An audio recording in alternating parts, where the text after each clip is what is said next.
তাহলে আপনি যদি ভুল পথে চলেন না, আপনার ভুগটা আপনাকে ভুগতে হবে, আর আপনার পাশাপাশি আপনার ফ্যামিলি সংসার সবাই আপনাকে এটা মানে ভুগবে আপনার দোষের কারণে।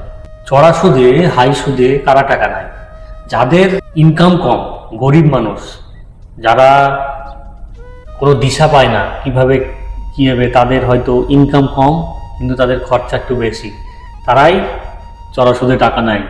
এবং যারা ব্যবসায়ী এবং যারা ব্যাংক থেকে যারা লোন পায়, তারা হয়তো সেই টাকাটা একটা লিগ্যাল, যারা সুদের পরিমাণ অনেক কম, তারা সেইভাবে সুদ নেয়, তারা আবার সুদটা শোধও করতে পারে, কারণ তারা একটা পারপাসের জন্য টাকাটা নেয়।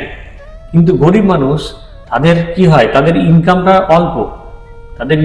অল্প এবং খরচা বেশি। তারা হয়তো সংসার মেনটেন করতে গিয়ে কোনো কিছুর কারণে তাদের টাকার দরকার পড়ে যায়, তখন কি করে, ব্যাংক তাদের লোন দেয় না, এই ব্যাংকে এই লাগবে সেই লাগবে করে তাদের ডিপোজিট লাগবে, তারা তো কিছুই তো নেই, তাদের ডিপোজিট কীভাবে দিবে? তখন তারা বাধ্য হয় বেশি চড়া হারে 10%, 5% হারে সুদে টাকা নিয়ে সেই সমস্যাটার সমাধান করা। কিন্তু একবার টাকা নেওয়ার পরে তার তো ইনকামই কম, তার তো মানে তার যে মাসিক ইনকাম, সেই ইনকামই তো কম। সে হয়তো বাধ্যতামূলকভাবে পড়ে সেই টাকাটা নেওয়ার পরে এবার সে ওই টাকার মধ্যে তার আগে সংসারই চলতো না, তারপরে উপর থেকে টাকা নিয়ে সেটা কোনো তার আপদে বিপদে কোনো কাজে ব্যবহার করেছে। তো এখন সেই টাকাটাতে সে এখন কি হবে, সেই একই ইনকাম আছে, সেই টাকাটা তাকে শোধ করতে হবে প্লাস সংসার, আরও মানে দলদলের মধ্যে পড়ে, হ্যাঁ, আরও দলদলের মধ্যে তাকে পড়তে হয়। একে তো আর সুদ এমন জিনিস, চড়া সুদ এমন জিনিস, বাড়তেই থাকে। হ্যাঁ, তো মানুষ কি করে, শুধু সুদটা দেয় বাঁচার চেষ্টা করে, প্রত্যেক মাসে সেই সুদটা দেয় আর বাঁচে না। যারা সুদে টাকা খাটায় না, ইনলিগালভাবে যারা চড়া সুদে টাকা খাটায়, আমার মনে হয় আইনভাবে তাদের একটা ব্যবস্থা নেওয়া উচিত। কারণ তারা সে একদম কোত পেতে থাকে যে কোন মানুষটা জুয়া খেলবে, কোন মানুষটা খারাপ কাজ করবে, কোন মানুষটা মদ খেয়ে টাকা উড়াবে, আর ওই টাকার দরকার পড়বে, সংসারে টাকার দরকার পড়বে, আমার কাছে ছুটে আসবে। এই জন্য কোত পেতে থাকে কিছু মানুষ, কোত পেতে থাকে। হ্যাঁ, তারা কোনো কাজ কাম করে না, তারা তাদের নিজের হয়তো নিজের কাছে টাকা থাকে কিংবা বাপ দাদা সম্পত্তি থাকে, সেইগুলো লোককে খাটিয়ে বেড়ায় চড়া সুদে। আমার মতে বলে তাদের বিরুদ্ধে একটা আইনত ব্যবস্থা নেওয়া উচিত। কারণ সরকার লোককে টাকা দেয়, তারা একটা মিনিমাম সুদ, যে 10%, 12%, 15%, 25%, এগুলো একটা লাইসেন্স, মানে প্রাইভেট যারা, তারা একটু হয়তো বাৎসরিক 25% না সুদ নেয়, তাও এটা একটা লিগালের মধ্যে পড়ে। ব্যাংক 12%, 15% বাৎসরিক নেয়, এটা একটা আছে। আর যারা আপনার ভাবুন, যারা মাসে 5% হারে সুদ নেয়, যারা 10% হারে সুদ নেয়, তাদের কত পার্সেন্ট সুদ হচ্ছে? 100%। 10% যদি প্রত্যেক মাসে যদি 100 টাকায় যদি 10 টাকা সুদ হয়, তাহলে বাৎসরিক সুদ হচ্ছে 100%।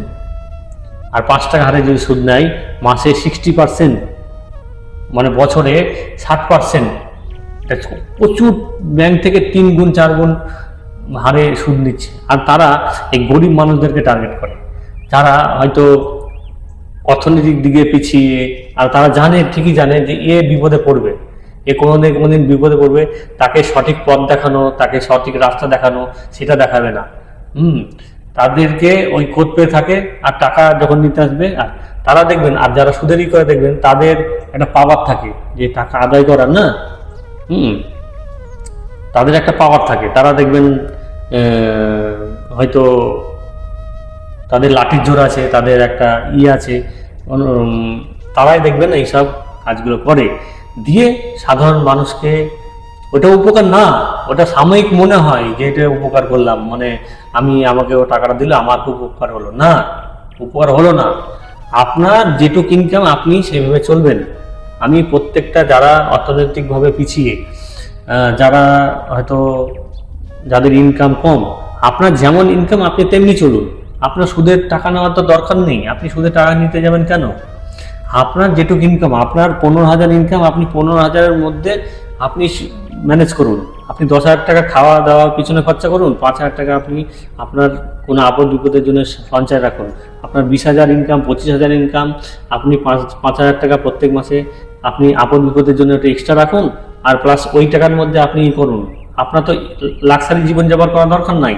আপনার হিসাব করবেন যে এই মাসে এই ইনকাম, আমাকে এইভাবে চলতে হবে, আমার আপদ বিপদের জন্য আমাকে এই টাকাটা রাখতে হবে, আমার কোনো বিপদে পড়লে আমি কেন লোকের কাছ থেকে টাকা রাখতে দেবো, আমি এই টাকার মধ্যে চলতে হবে। আর সবসময় মাথায় রাখবেন, কিছু কিছু লোক একদম ফাঁদ পেতে বসে আছে, আপনি বিপদে পড়বেন আর আপনাকে টাকা দেবে, ওই টাকা একবার নিলে ওই শোধ করা কঠিন সমস্যার মধ্যে পড়ে যায়।